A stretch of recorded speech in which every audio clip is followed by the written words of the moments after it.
friends, you are listening to Red Ice Creations Radio. I am your host, Henrik Palmgren, and we are coming to you from the west coast of Sverige. You can hear us every Thursday and Sunday through our website, redicecreations.com. And welcome to our Thursday program, and we have our good friend and regular guest, Michael Tsarion, back with us on the program for his monthly spot. And we're a few Thursdays behind in the schedule, but that's okay. It's always a good time to have Michael on and get a chance to talk about his work and research. And if you're new to Michael's work, there are a few websites that you need to check out right away. And beyond accessing our radio archive with shows that we have with Michael right on redicecreations.com, you need to check out michaeltsarion.com. And from there you'll find links to his most essential sites like taroscopes.com, originsandoracles.com, and irishoriginsbook.com. And today we are going to talk about one of the more controversial areas of Michael Tsarion's work. And this is about the west to east movement, and we're going to address the land bridges that connected the continents of the world during the megalithic times. And this is really the first thing you need to address, I think, in order to make people look into this area, because it's a total reverse basically of the commonly known theories about how civilization has moved and where it first came from. And this is also, of course, about that England and Ireland, or the British Isles, was a part of Atlantis. So with this focus on Ireland, the role of Ireland in world history, and considering that you, Michael, have a past living in Ireland, is this an area that you've been studying and working with for a long time, Michael? Yeah, it started back in 1979. Also, thanks again for giving me the opportunity to delve into this, because the new book is going to be pretty much out very shortly. And again, it wasn't planned like the Atlantis book. None of this was planned. So I started writing it about a year ago. So we're really on schedule. People who've fans of the Origins and Oracles series of DVDs will know that there was a huge wait while I potted around trying to get everything right. So people were delayed about a year, waiting for that series to come out. But actually we're really on target with the new book. Started in earnest writing about it last year, and then it's going to be out this summer or late summer anyway. But the process actually began. It was always a hobby. It's not something, again, I've looked to physically writing about. There's so many books on the Celts and goddess worship and on the Druids and things like that. It never really occurred to me until last year, almost this time last year, to write my own book on it. But I have studied the subject of Celtic mythology and Irish mythology for a long time. But it started in 1979 when I was in school in Belfast. At that time, a beautiful book of art had come out by a famous Celtic artist who lives in Dublin by the name of Jim Fitzpatrick. Yeah. People who don't know about Jim Fitzpatrick, better start getting into him. He was an album cover designer. He did most of the covers for the band Thin Lizzy. He was personal friends with that heavy metal band, and he's also a really knowledgeable guy when it comes to Irish mythology. And you have a few of those pictures even on your website now, I think, right? Right, and that's by permission. Actually, I'm glad you brought that up. I've actually been in contact with Jim for several years, and he's been very supportive, actually. Mm-hmm. I mean, the cover of my Atlantis book, people who've got that book will know that that's a Jim Fitzpatrick painting. I mean, this guy basically contributed that artwork, He's really been extraordinarily helpful. He's just a really gem of a guy. People who don't know about him, actually, it's funny, that Che Guevara image, that very, very famous Che Guevara image that people wear on their T-shirts, and it's sort of like this black and white type. That's his drawing, by the way.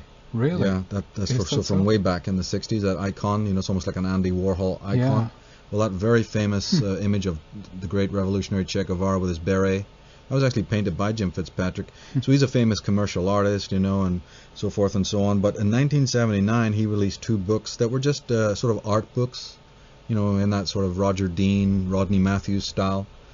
And they were superbly done, they were, and more important than that is that they were about ancient Irish history. I didn't know about it. I didn't care about any of that stuff. I was just in school. And it was actually a it was a friend, if you want to use that term, a schoolmate that actually, we were in art class actually, now I come to think of it, and the art teacher had this book. I think we stole the book or something on the art teacher because it was sitting on his desk, and I just, always liked art, and I'm not a good artist, but I've always liked art. And anyway, this book was sitting on the table, and it was called what was it called? It was called The Book of Conquests. Okay. After a very old book, there's a very ancient book called The Book of Conquests that's actually truly called the Liber Gabala, the Book of Invasions or the Book of Conquests. And so he had done a sort of almost like a stylized, rock poster type of book, on that subject. And it was actually my schoolmate who said, "Yeah, but have you read it?"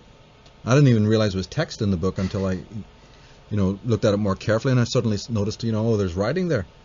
And he goes, "Yeah, you should read that," and he said it very affirmatively. Yeah. And of course that's a bit taboo because I went to a Protestant school. I mean, I don't give a damn about religion, but I was stuck in a Protestant school, and this is a book on Celtic. And I get this. This is very important to understand that this is not something that normally in Protestant school you would find. Yeah. But the art teacher had it because it was just he was interested in the art. The stories, however, are highly taboo, for the Northern Ireland Protestant community, because that's just the divisions that exist in their minds. Anyway, so I was kind of a bit unusual that this guy, from a Protestant school would be even sort of nudging me to read the text, But again, even in the north of Ireland, the Protestant community still very much, teach their children about Finn McCool and Cuchulainn, it's not completely sequestered. And in the language, the sort of Gaelic idioms, still occur, and so it's not completely gone or anything like that. So, I did actually, I think we stole the book for a couple of days, and wanting something to read, I actually read the book. And this completely blew my mind. Because there's me living in Ireland, growing up in Ireland, and never having a clue about Ireland, or anything remotely about its ancient past. Basically, like a lot of people that, I'm trying now to wake them up. Well, I was in that state, Ireland was just Ireland to me. It didn't, it didn't have a culture, it didn't have a history. Reading this book, of course, changed all that. And also something about the beautiful artwork, yeah, okay, it was stylized and everything, but it really worked with the right brain. And Jim Fitzpatrick's own story, of how he was almost in a trance-like state when he wrote the book, and he was having visions. Really? Oh yeah, he was totally immersed in. He still is, pretty much in the culture, and he had some very transportative experiences. He lives in Dublin, but so that opened my eyes, and gladly, as you said, yes, he's given me a lot of permission to use his artwork and so forth and so on to enhance my work, which is fantastic. Very generous of him. But then I think in '82, during a period of time when I was in America, then it was a passion. So it was moving from just a general interest, actually moving from no interest to general interest, and then within a 2-year period, it became like extremely important. Yeah. And there was a couple of reasons for that. Is one, it tied in. I made the connection in my mind from reading a little bit that there is no difference really between the famous Arthurian legends of England and these more primordial Celtic legends. I mean, Celtic legends have an art tour. Yeah. They actually have an art tour. They have an equivalent of Lancelot, you see. They also have many of the recognizable characters. In fact, the sword of Arthur, King Arthur's Excalibur, is based on a much earlier sword of the High King of Ireland, which was called Retaliator. So not only the people, the characters, even Shakespeare's King Lear is based on Lir, L-I-R, or Lear, who god of the sea, of the ancient Irish. So we got a lot of crossover here, and the Arthurian legends are almost a re-scripting of Celtic legends that happened in Ireland before they got into the Arthurian tradition. And I'd always been interested in the Arthurian tradition. So when I realized that, wait a minute, these things are not separate, they can't be considered separate, that was very interesting.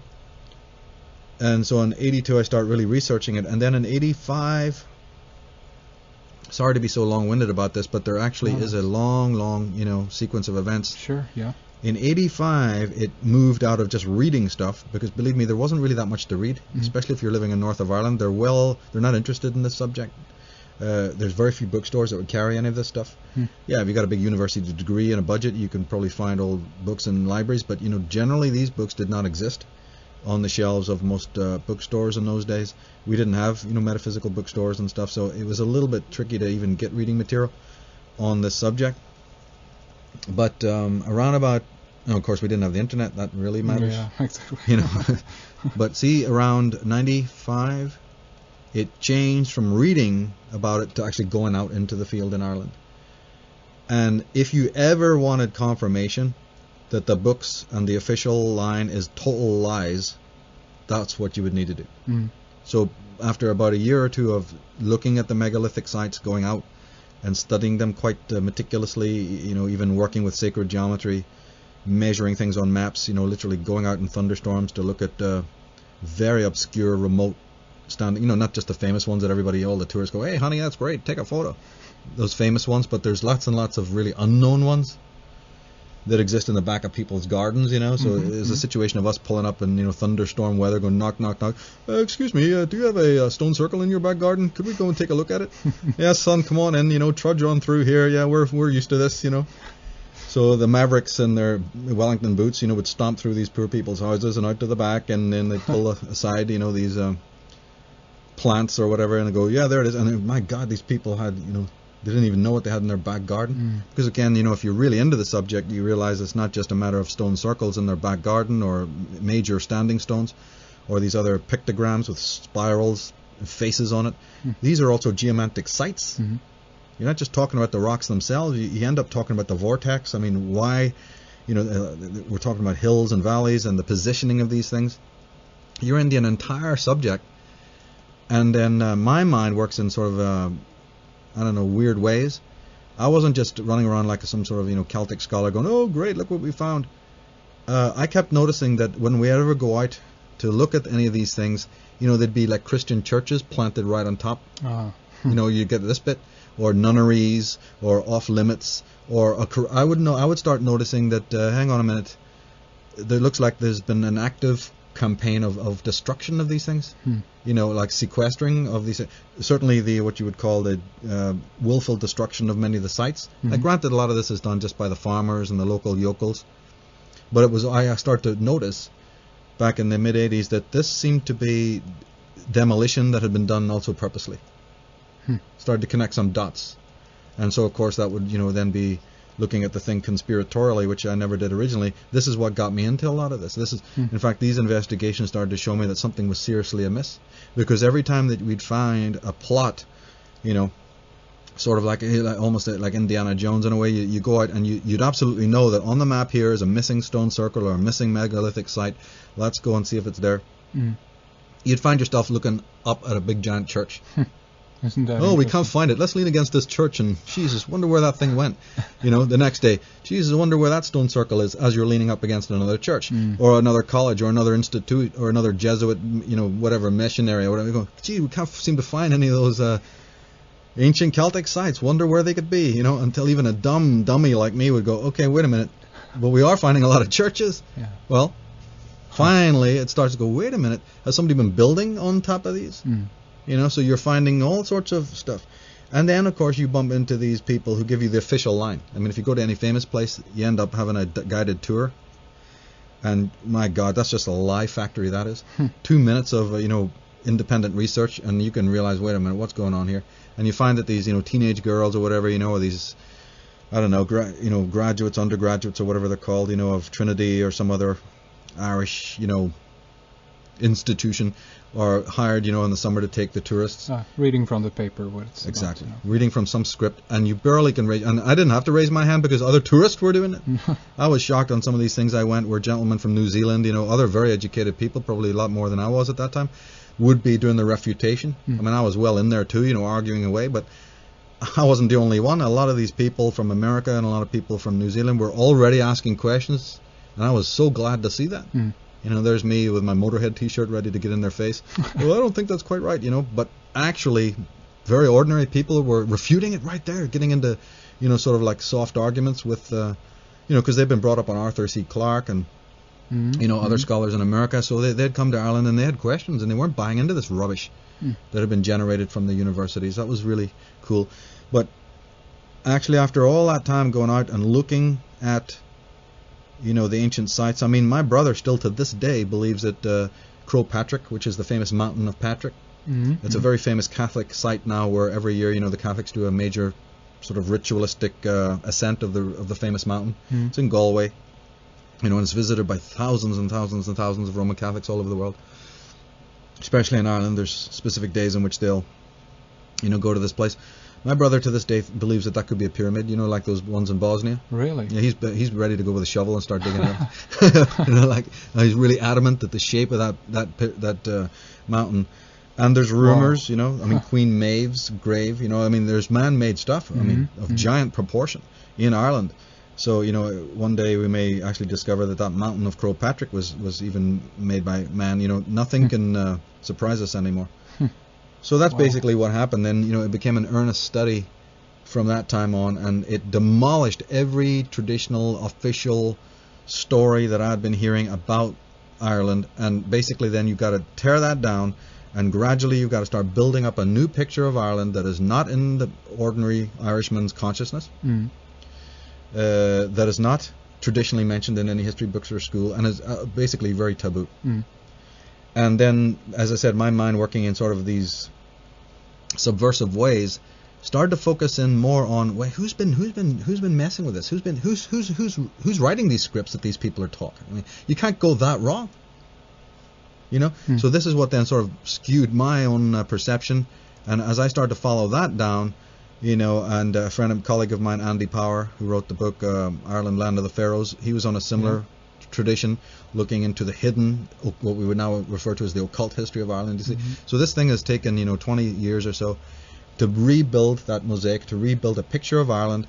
But in doing that, it has also sought to expose those people who've had a penchant or a vested interest in hiding the truth. So my book is in no way to be considered just a normal book on goddess tradition or Celts or pagans.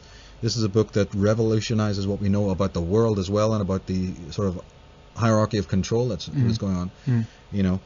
But for a layman's point of view, the book is definitely a very it dwells very heavily on the connections between Egypt, for instance, and Ireland.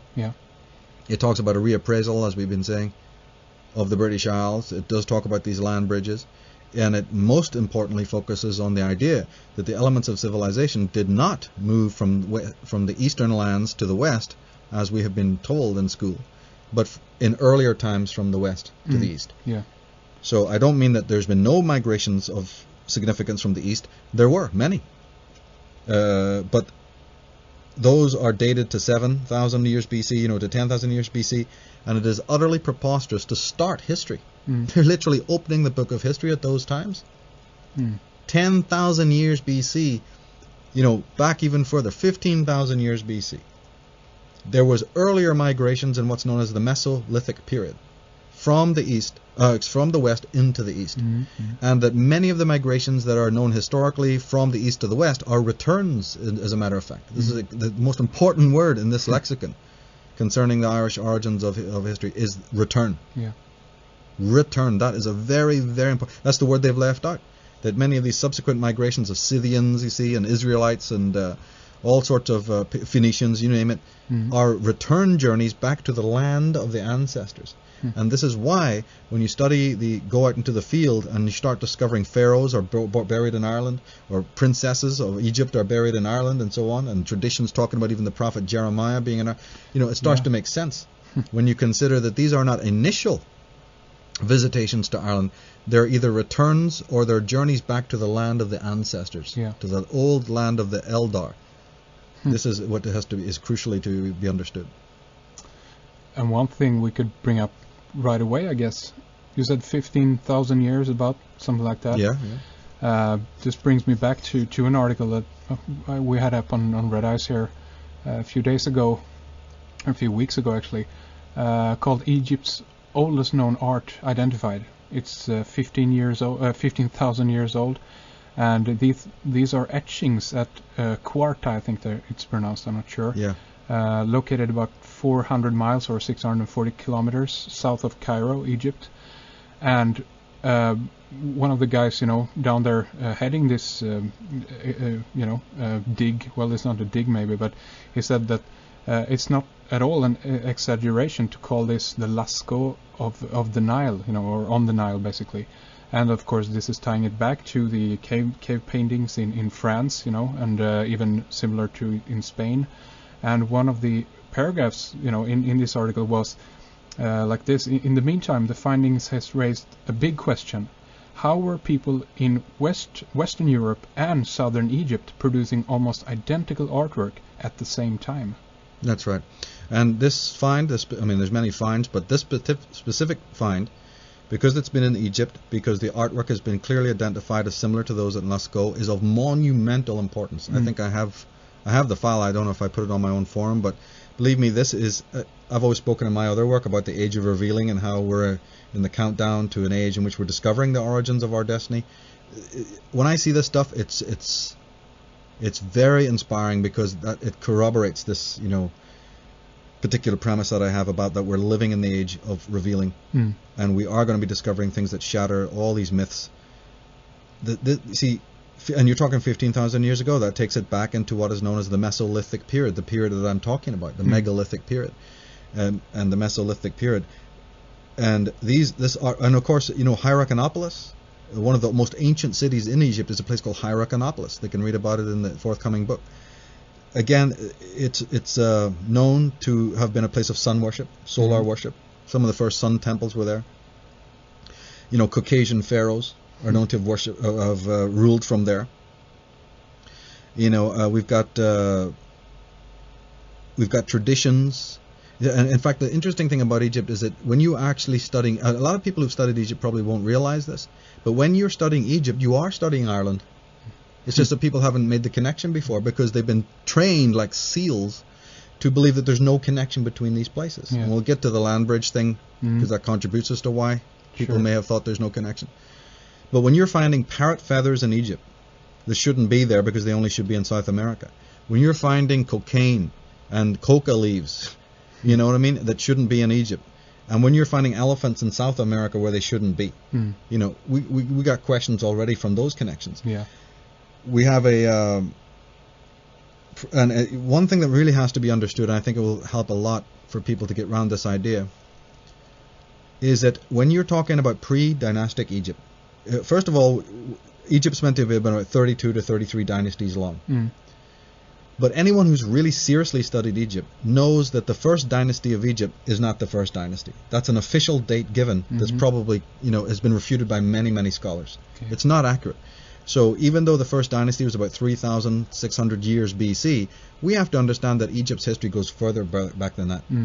And when you go back before the first official dynasty of Egypt, about 3,600 years BC, you come to the time of the official building of the pyramids.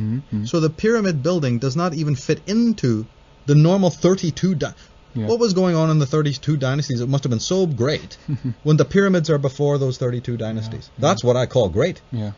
Sheesh. So there's a tremendous connection here. Again, going back, but one thing I guess that is important also in your work is the defining of Ireland itself, of course, and what it is, and the area, and then what we refer to as the Irish people, for instance. That this now has been we see it as a very small country, up on the British Isles. But I guess what you're saying a bit here also is that this was more wide span. The people itself was more wide span, so to speak. Well, yeah, exactly. Let's probably define the reason why I really called the book "The Irish Origins of Civilization," because it's a controversial term, and it's purposely designed. It was a very, very specific reason why this book was called that, because it's fundamental. My work always undermines the fallacies that we hold about things. Okay, so what do we know about Ireland today? A tiny nothing country, right? Off the eastern seaboard, completely remote, certainly not on the map as far as anything historical is that concerned. We know it has an ancient culture, but the Romans barely got in there, from a historical point of view. It's not that important. The Roman Empire, is thought to barely have got there, etc., etc. Sure. And we do know, okay, the monks contributed to preserving the Christian, teachings during the so-called Dark Ages. But if you're listening to, what is his name, Anatoly Fomenko, hey, there wasn't even any Dark Ages, so, we can get into all of that. Yeah.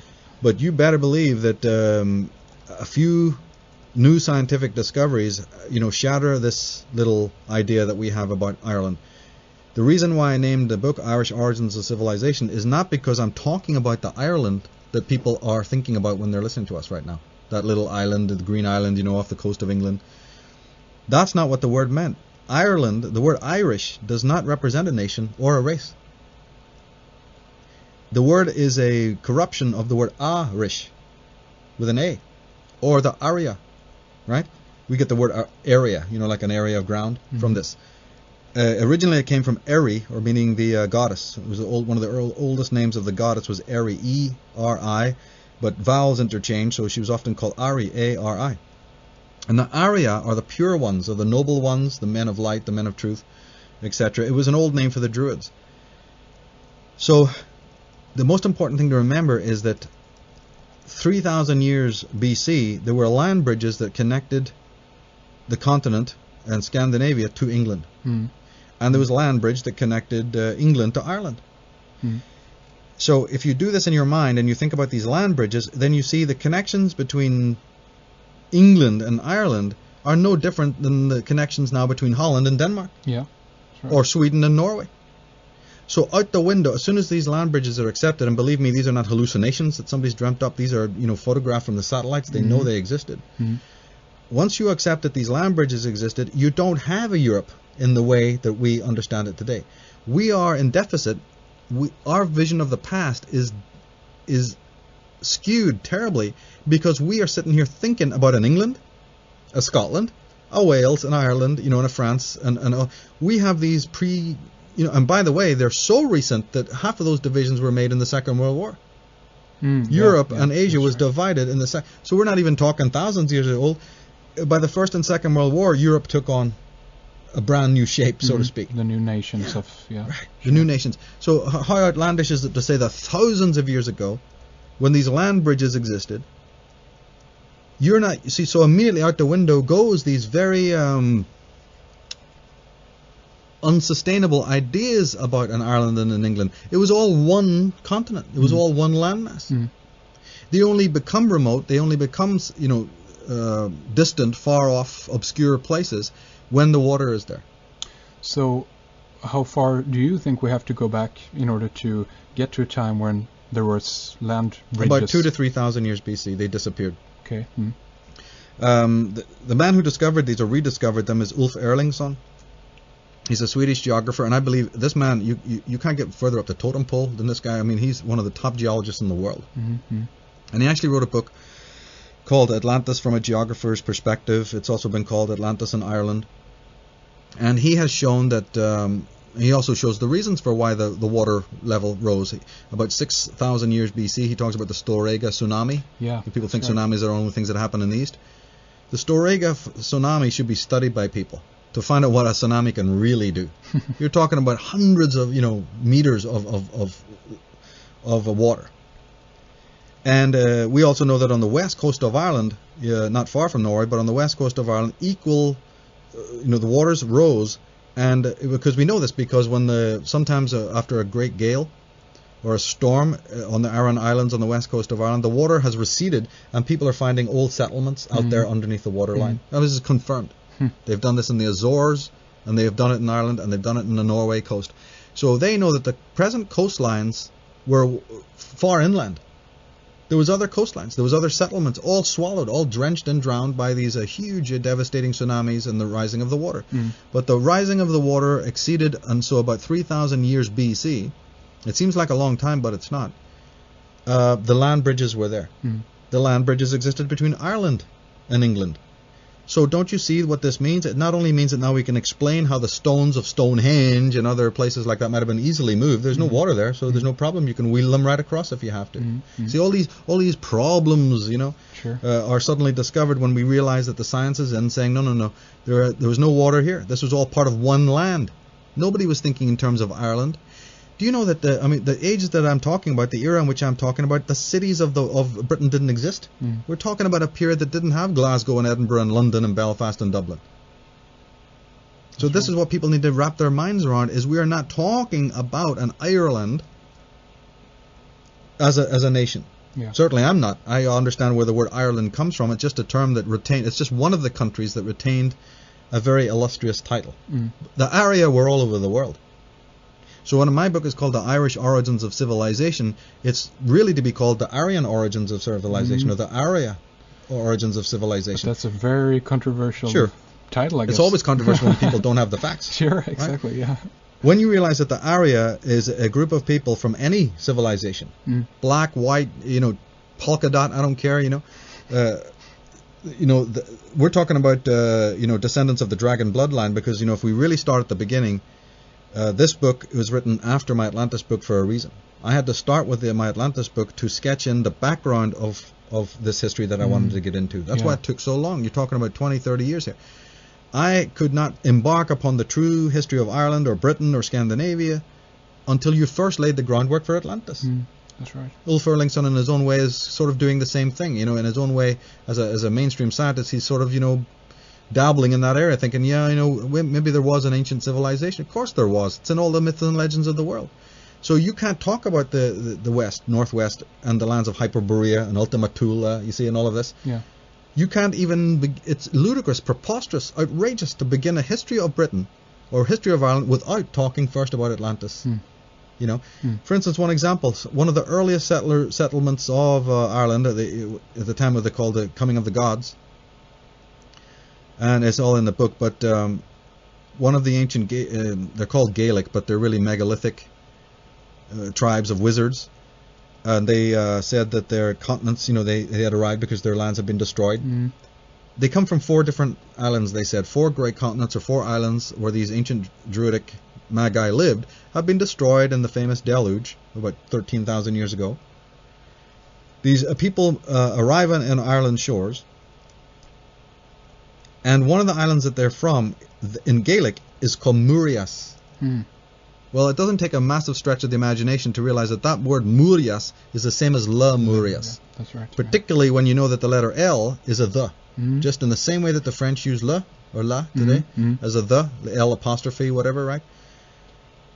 So in ancient times it was a the. So Le Muria, yeah. Right. So here we have it in Gaelic legends of the earliest period. They're from Murias. Yeah, from Lemuria. And we didn't write it. There it is. They're telling you. So they're from, Atslan, Atlantis, Leonese, Avalon. You see, we've got the whole story there. That these people are coming. So it's very important to realize that Ireland and England and Scotland and Wales and also Scandinavia are remnants of old Atlantis. They're remnants of a very large continent known as Appalachia that probably once stretched even as far as Greenland and Iceland, and encompassed even those islands. Yeah. But most of it sank beneath the waves, just in the same way that these land bridges did. So the Irish, the people we're calling today Irish, we mistake them as a racial title or a national title because it's been adopted. Again, adopted very recently. Ireland has had dozens of names for its country. Yeah. Those people, their ancient forefathers, their traditions of people continually saying we came from the West, we came from the West, we came from the West, to Ireland, are coming from other land masses that connected that were destroyed. Sure. And the might of the cataclysm of these lands was so intense that it forced these natives from their own habitat to migrate and to evacuate. Basically, it was mass evacuation from England and Ireland. Again, let's look at the land bridge question. It's quite difficult to conceive of a mass evacuation if there's nothing but the English Channel there on the Irish Sea. It is much different question. It's much. The image in your mind is radically transformed when you can see that there are land bridges there. It's walkable. Do you talk about the Dogger Bank or Dogger Island? I saw a picture of this. Yeah. First of all, the word is fascinating. Dogger, from the dog. People of the dog. I believe that the dog was like Anubis. You see, if you get into, I don't want to get into too many, what are they called? Asides? Digressions or whatever. Yeah, but the concept of the dog, I believe Anubis, the cult of Anubis, is an Irish. It came from the West also. Because Anubis's earliest title meant nomad, or the traveler, the one who had traveled. And an early precursor of Horus, by the way. Horus, you see, a lot of what we've got to understand about Egyptian mythology is that all the gods that you know from Egyptian mythology were based on earlier gods. They're morphed out of earlier gods. Horus grew out of a god. Horus morphed out of a god called Mentu, and Mentu was called the greater. What was his name? It was the foremost of the Westerners. So there's that Western connection. Yeah. So I got this whole thing going where I believe that many of the and I stress pre-dynastic gods, pre-dynastic cities of Egypt are transplanted. And it's simple logic. See, to me, there's never been a stumbling block because I've never been indoctrinated by the education that has been given to us. If somebody tells me that migrating tribes, and remember, tells you with no qualm, there is no hint of question, there is no qualm, there is no resistance against Eastern groups migrating, walking. Migrating means on horseback. Let's again be very specific about what we're talking about here. They're either walking or they're riding, and they're moving eastward. And there's not an authority in this world that doubts that that could have taken place. But as soon as you say there are people who can walk and ride from the west to the east, oh my God, it's like you just said something, foul, Yeah. It's like you said, how's your varicose veins to the queen or something. It's like you've suddenly gone against the taboo. In my mind, no such taboo exists. Is there some inbuilt, implant in the brain or some sort of a, was there some sort of immigration line we don't know about, or some sort of passport regulation that we didn't know about in ancient times that stopped you from moving from the west to the east? Yeah. The only one that people will throw in your face is the water. Well, thanks to Ulf Erlingsson and all these people, it don't exist.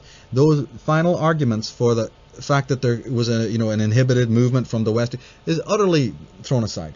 And then if you overlay what I'm talking about, which is that there was also a motivating factor for movement, upheavals of cataclysmic, unimaginable proportions, right? Once you start factoring that in, we're talking about tsunamis, we're talking about, huge shifts in the ocean bed, the sinking of vast areas of continent like they've seen today. And I think it was a couple of months ago, they've even seen this phenomenon where whole areas of an island or a land will sink. It's in our historical time they've noticed this. Exactly, and the planet is always under constant changing, tectonic trouble. Just look at what, in a way, actually is happening now. If you look at the recent months or weeks on the British Isles, England has been underwater. That's right. Something is happening there. Absolutely. Couldn't this happen before? That's right. And so I am a believer, that if something happens today, it could have happened yesterday. Yeah. But if you don't see something happening today, like it's impossible today, then it's impossible yesterday. When you see today people being swamped, in Belfast they had torrential rains, which basically drowned Belfast for a couple of days. I mean, huge amount of water, incredible depth, 5 feet of water, something like that. What do people do? They leave their homes. That's right. They go to either higher ground, or in extreme cases like the one in Indonesia, people will have to leave the entire region. Well, if you can see that, and there's not a question about that, you're not going down there to interview people. Are you leaving? Are you walking? Where are you going? Of course they're leaving. So it's the same. Human beings react the same. Millennia goes by, it doesn't matter. So we're seeing a mass and forced evacuation. Now, granted, within the minds of these people who are now seeking refuge on the continent, the hardy ones, some of these people are going to want to return because that's what you do, isn't it? You wait till the worst is past, and then you try to go back and get yourself involved with the restoration, if it's possible. In understanding what we've just said is the key to the whole problem of history, is the key to the problem of the Celts, and it answers this problem about the east to west, west to east movement of civilization. The Arya are the ex-Atlanteans that I believe are connected, to the Dragon Court and the old Atlantean bloodline, which we've gone into in other works. This is very important to realize why the symbol of the serpent would still be used in Ireland when there's no physical snakes there, you see, and why the Druids would call themselves the Nadreds, which also represents the serpent, you see. Why St. Patrick would come and declare he has, banished the serpents from the land. We're talking about a lot of interesting things here. How come the same artwork exists in Scandinavia of the serpentine designs as it does in Ireland, and the endless connections? And why it is that the Vikings had serpent-shaped boats, and the only other place you see those is in Egyptian art, where Ra or Horus is going across the sky in a serpent-shaped boat. Of course. So we got questions here. They're digging up Caucasian mummies. They're digging up Caucasian travelers in the deepest reaches of Nubia. Like I say, Hierakonpolis and Abu Sir. I believe that the word Abu Sir, which is again one of the ancient sites of Egypt, and it's at Abu Sir that the earliest solar temples are found. So in my other work we talk about solar cults and stellar cults. Well, The earliest solar cult temples are found in a place called Abu Sir. I actually believe that the word Sir means the West. Really? S-I-R or S-I-E-R. We don't want to get into all the spellings, but turns out to mean the West. You find that word root in the term Osiris or Osiris. All right. You see? Yeah, that's right. You also find it in the word for Pharaoh, because Pharaoh is not a word that the Egyptians ever used for their kings. That's a word that was adopted by outsiders like the Romans and the Greeks. They called Pharaoh, Paro, Para, the great father or the great brother. The Egyptians never used that word for their kings. They used the word Sira. Yeah. S-E-R-A or Z-E-R-A. Zira or Sira, very like the Indian word for Surya, meaning the sun, and Shira, meaning lion. And we know that the pharaohs were connected to the symbol of the lion because they used to wear the lion's tail. And anyone who knows this knows that the symbol of the lion was key to the pharaoh. The priests were symbolized by the panther, God. They'd wear the panther pelt. And the pharaoh was always associated with the lion. Well, he called himself Sira, which I believe also means the lion or the sun, the solar king. But I also believe that the second derivation of the word Sira means the West. It's where we get the word Syria from, the country of Syria. Yeah. Syria actually means, can you believe this? Syria actually means the land of the Westerners. Really? Iran means the land of iron. There is no difference etymologically between the name for Iran, and Ireland or Erin. They're just very similar. They're the same word. That's right. It's just that the vowels have shifted over time. But this is someone that knows something then, because Iran wasn't referred to as Iran before when was it carved up? Like after the Second World War? Yeah, I guess, yeah. Iran is a later name, meaning the land of iron. Yeah. And Erin, there's a lot of iron in Ireland. Yeah. See, again, what my book explores is whether or not there's even a possibility of the great civilizations existing in the East. See, me personally, I do not even believe that the East could sustain the great empires that we're told that existed there. Interesting. Yeah, from the earliest times. Only certain places could do it, and only they could hold on at certain periods of the season. Egypt was one, and there are a few others. But to try and give us a notion that all civilization started in the East and then got to the West is a lie, basically. And it's even more of a lie when you realize that those civilizations that are known to have existed in Turkey, in Babylon, Sumeria, in the land of the Amorites, and in Egypt, were founded by Westerners. Now, I don't care what kind of, bugbear people have got or what kind of interpretations they want to give to this. They're all hung up about, wait a minute, what's he talking about here? Is he talking about something to do with the white race being superior? No, that's all in other people's brains. I'm not into any of that. I'm not talking about race. I'm talking about caste. Yeah. I'm talking about the Arya who are a spiritual elect, right? Civilizations and buildings of temples, shrines, colleges aren't built by just locals who maybe bicker about what race they are and what religion they follow. They're built by the makers of civilization. Right? All culture is built based out of the few bards, the few minstrels, the few musicians, the few architects. It's not everybody. That's right. Right? It's a very, very small coterie of very, very magnificent human beings who in ancient times were known as the hierophants, so the elders, the priests of old. These were the guys who were creating culture wherever they went. And those individuals were able to have easy commerce because there was no water. They were able to travel in times past into the West, from the West into the East.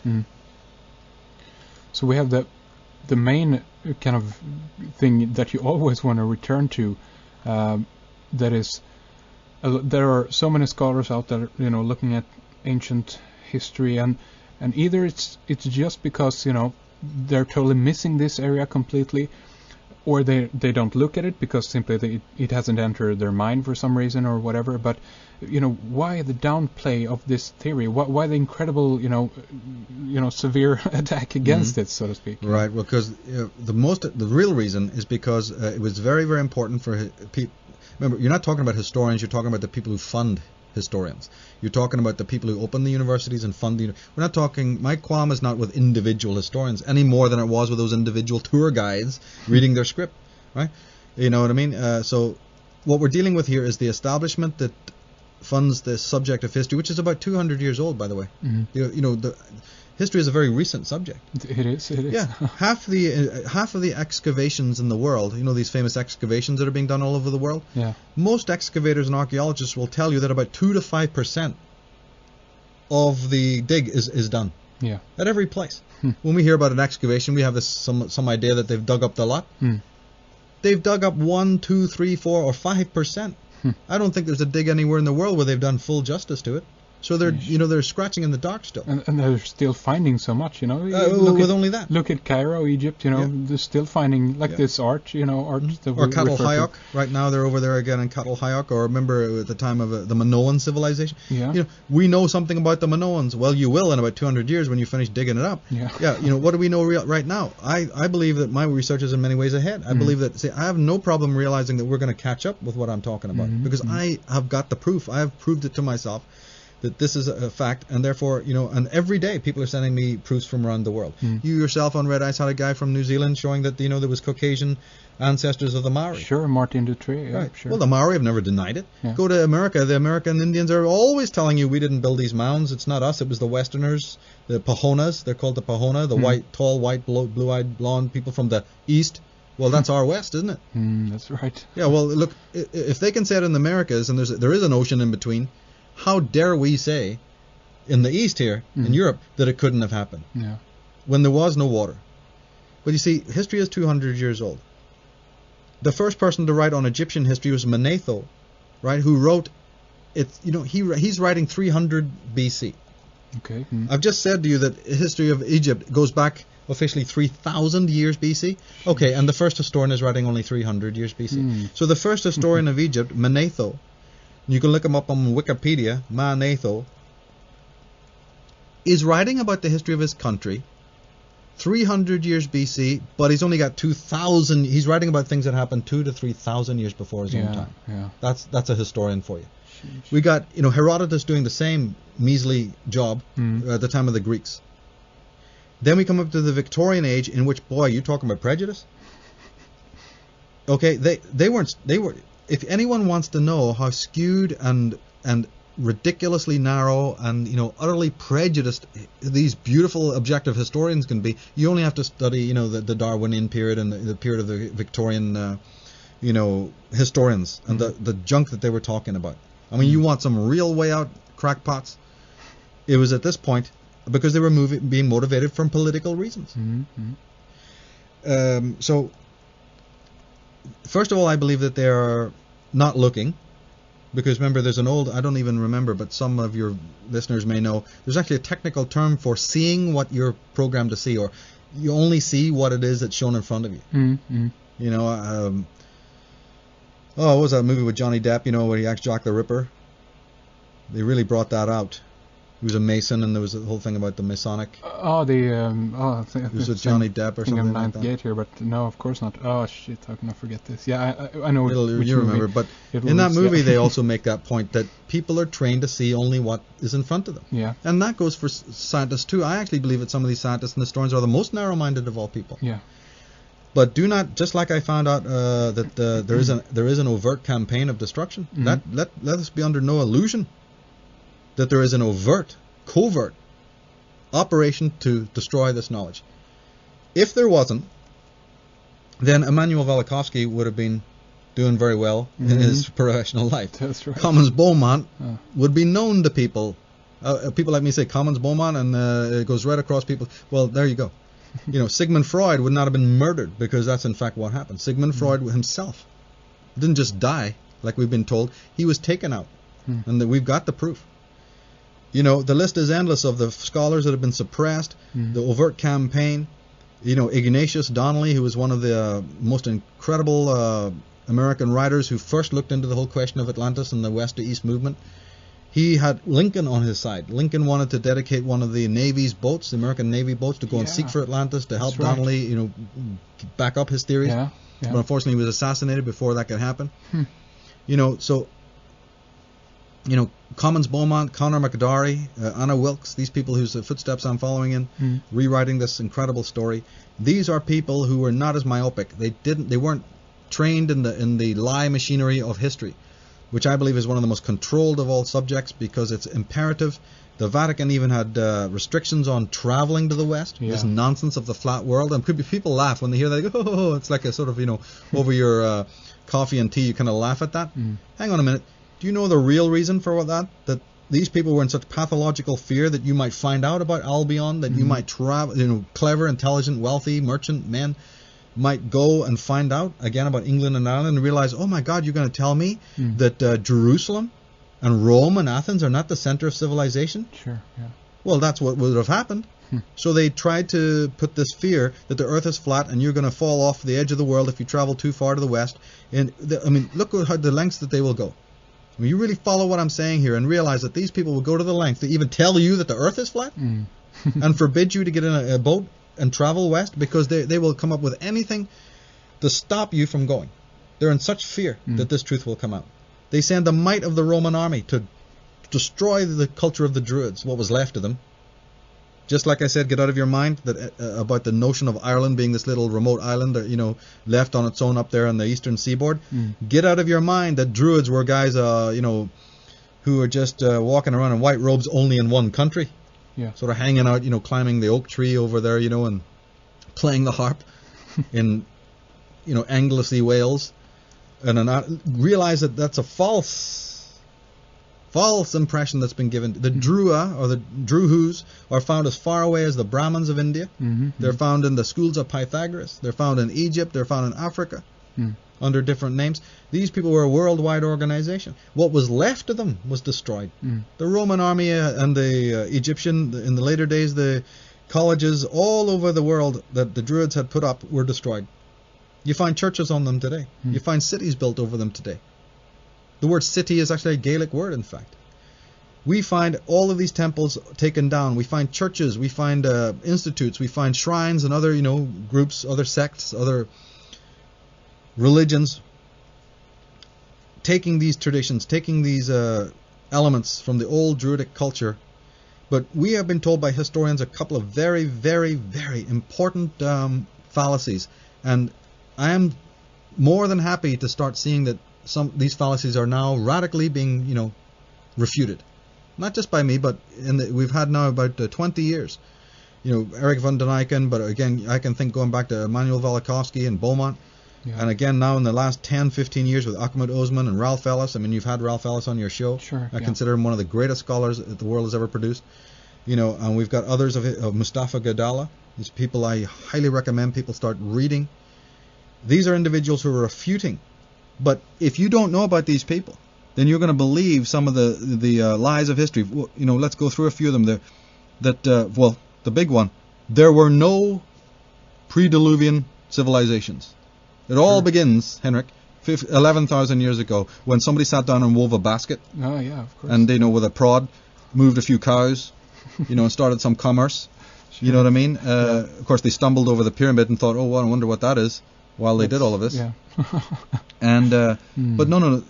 And even though Graham Hancock in a wetsuit can go down and dive under and film it for you, we're still told there's no such thing as pre-Diluvian. Sure. There's no land bridges.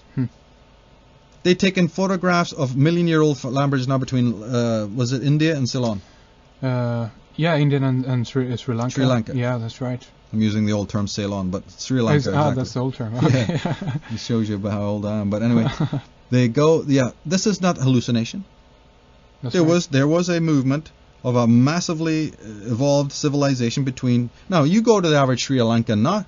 Well, he just wants to kill Hindus, and the Hindus want to butcher him. They're not interested in any of that stuff. Yeah. Well, you go to Ireland now. What are they interested in?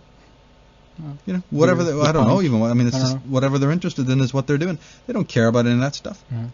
They think they have no idea how ancient their own culture is, or their own language. They're into whatever gods and whatever nonsense they're into now, and earning a living and doing what everybody's doing. They're sitting right on it, and they don't even know it. So there's it makes life so much easier when you realize there's no pre-Diluvian continents.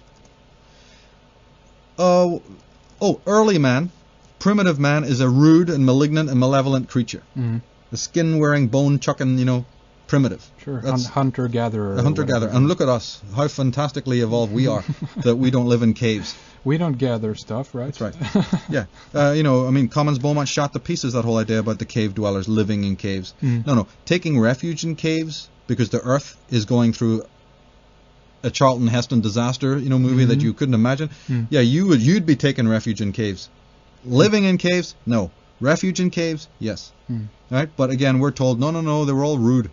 And it's a miracle to us that they could do this miraculous artwork. Boy, these guys were primitive, but wow, we dig their artwork. That the Mesolithic and megalithic sites, which are throughout the whole world, not just the Northwest, they're constructed by different unrelated races. Oh yeah, there's no connection. If you go down to the Pelasgians, who are the forerunners of the Greeks, they're identical to the ones that are in Ireland. They're not identical to any official scholar. Oh, they're all different. The ones in Brittany, the ones in Africa, these cave paintings that you're talking about over there, these guys over here, and we found some over there, and in northern Russia we got some, yeah. Hey, we've even got the Zimbabwe ruins down in Africa, boy, and Machu Picchu. It's all different. It's all guys, just separate. No connections between them at all. Right? There they are, but there's no connection between the builders. Yeah. And then we're told that the ambassadors of civilization, here we're talking about civilization, oh, but that was created by Greeks, Romans, and Jews. You don't need to know anything more than that. We'll give you a PhD budget. You're interested in archaeology? We love you. Great. Here's a budget. Go out and study some Roman walls up there in bloody Scotland. Get your nose down into those dikes and into those, Roman and Greek ruins. Yeah. AD. Keep your keep your focus on AD. This Roman road is what you'll get your PhD. These Roman urns, this bit of broken Greek pottery. How did they do it? Find out. The chariot wheels of the Greeks. What did they fight? Well, to me that's of no interest. I follow in the realm of Tolkien. He said everything after a certain period is like not even worth studying, because the whole thing was going on before that. But you better believe that if you focus your attention on megalithic Ireland or ancient civilization, you're going nowhere. They're going to have you under strict controls. But you focus your attention on the post-Christian era or the Romans and the Greeks or whoever else, and you'll have budgets galore. Sure. So this is another lie. Then we got this thing where it connects. The various elements of civilization were brought by a group called the Chosen People, who moved from the east to the west. Millions and millions of people believe that. Christians, Jews, the world. It's those guys, the Chosen People. Who are the Chosen People, you might ask? Oh, well, we don't know. It's those guys mentioned in the Bible. Could they have been Egyptian pharaohs, a dynasty of Egyptian royalty and nobility, like Ralph Ellis, Ahmed Osman, and Mustafa Gadala has discovered, like Sigmund Freud hinted years ago? Oh, we don't know anything about that. It's just those guys in the Bible, right? They brought it all, didn't they? But they don't tell you that their god Jehovah, Yahweh, or Yue, could have been based on the yew tree of the Druids. There's an old god of the tree, the burning bush. Where did that come from? They don't tell you about all the tree symbolism in the Bible. You want to get into something about Druidism? We can use the Bible. The amount of Druidism in the Bible would stun you when you start looking at it in another way. Fascinating. Yeah, Jordan Maxwell has gone into this. He was, again, one of the people that turned me on to this. He told me, Jordan Maxwell taught me more about my own country than anybody ever had done. Fascinating. You got to be away from the mountain to see the peak. Because you think you know a damn thing, he said to me. He says, you think you know about your own land? Let me instruct you. You know what I mean? And I was all ears. He was, yeah, tell me. I didn't. I'm thinking you're going to study something, in your life. How did I, know that it was going to be this land that I lived in blindly, like a blind sheep? You hadn't a clue, until it's pointed out to you what it's about, Yeah. Well, we got that the Jews are uniquely distinguished. They possessed a naturally religious and moral disposition and were a truly God-inspired chosen people. The first monotheists, the only moral people in the world. God loves it, only them. We're not having any talk of any Goths or any Nords or any Celts or any Brahmins or any Chaldeans or any Phoenicians or Babylon. No, they're all worshippers of the devil. They're all worshippers of Moloch. They're all hedonistic, completely off the wall. It's only this one little group that is so sacred and beloved to God. Every other nation can just be obliterated. Right? This is another lie. We're told that the Jews were slaves in Egypt and hard pressed to preserve their national identity and beliefs. Yeah, is that a fact? Turns out now that we find there is no such thing as oppression. In fact, they were a bunch of pharaohs in their own right, nobility no less. They were doing the oppressing. Another lie. Egyptian religion and culture has no effect on Jewish beliefs and lifestyle.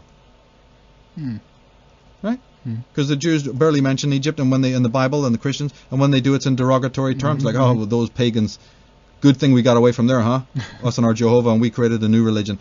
Turns out the latest research is showing you that the connections between Egypt and the so-called Israelites is You know, hand in glove. Hand in glove. Yeah. Nothing we've been told for hundreds of years is true. Oh yeah, the Hebrew language, whatever that is, the Hebrew language has no connection again to the Egyptian. Complete and utter lie. Scholars are finding out that the so-called Hebrew letters that people, you know, you've seen them write the left or right, sure, is Egyptian. Really? That was the hieratic writing of Egypt. Wasn't the hieroglyphics, that was only for certain purposes. The actual writing of the 22 letters of what's called Hebrew is actually the 22 letters of the Egyptian alphabet that everyone says is a mysterious lost alphabet. Really? Well, doesn't it make sense that if the Hebrews and the so-called Israelites, Levites, turn out to be a pharaonic dynasty, of course it's Egyptian. They were Egyptian. That's right. So it's a misnomer to talk about the Hebrew alphabet if the Hebrews were Egyptian pharaohs. You see how many things get cleared up when you have the facts? We better be really optimistic about the age we're living in. You know, I get too many emails going, oh man, it's all suck, it's all going downhill. Yeah, like I've always said, if something needs to be broken, something's going downhill, it probably needs to go. Let it go. Stop crying over it. That's right. A sick, disgusting, rotten, filthy, corrupt edifice should be having problems. I'm glad to see it rot. But don't you start, dressing in black and putting on black armbands for it.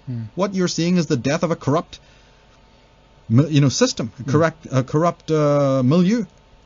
Let it go. Start going back to origins and discovering something incredible about the world and about the age of revelation in which we're living. Here's another one. The Jews or the Israelites are never been given to idolatry. What lies? What lies? That they only worship the unseen God. The whole of the Bible is filled with idolatry. Well, Judaism is filled with it.